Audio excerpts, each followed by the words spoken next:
బామ్మ చెప్పే మంచి విషయాలకు స్వాగతం. అందరూ బాగుండాలని కోరుకుందాం. మనం పుట్టి పెరిగిన పల్లెటూర్లు అంటే అందరికీ చాలా ఇష్టం కదా. ఆ ఊరితో మనకు ఎన్నో అనుబంధాలు, ఆ చెట్లతోటి, ఆ పుట్లతోటి, ఆ ఊరితోటి, ఆ ఇంటితోటి ఎన్నో మర్చిపోలేని సంఘటనలు.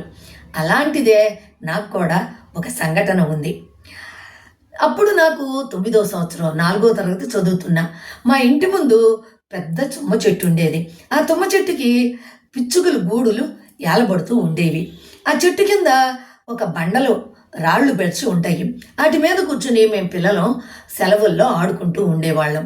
అలా ఆడుకుంటున్న సమయంలో ఒక రోజున ఒక పిల్లాడు ఒక పెద్ద పుల్లతోటి ఆ పిచ్చుక గూడుని లాగి కింద వేశాడు. ఇంతలో మా నాయనమ్మ ఎక్కడ చూసిందో ఏమో పరిగెత్తుకుంటూ అరుచుకుంటూ భద్రకాళిలాగా వచ్చింది.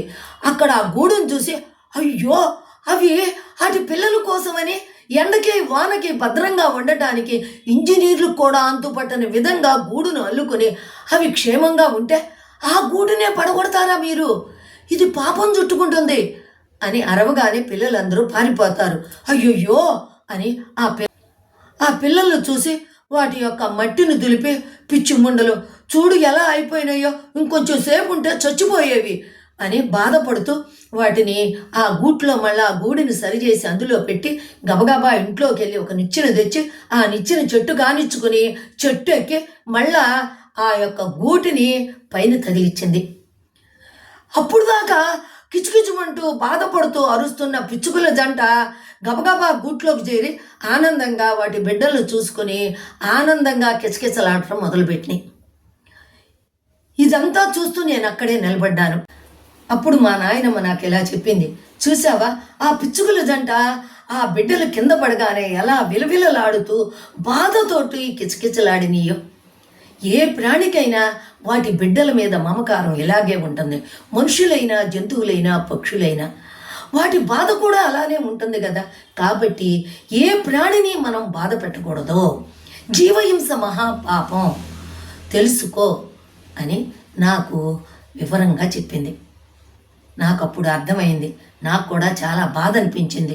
ఆ రోజునే నేను నిర్ణయించుకున్నాను, ఎప్పుడూ కూడా నేను జీవహింస చేయకూడదు, ఎవరిని బాధ పెట్టకూడదు అని నిర్ణయించుకున్నాను.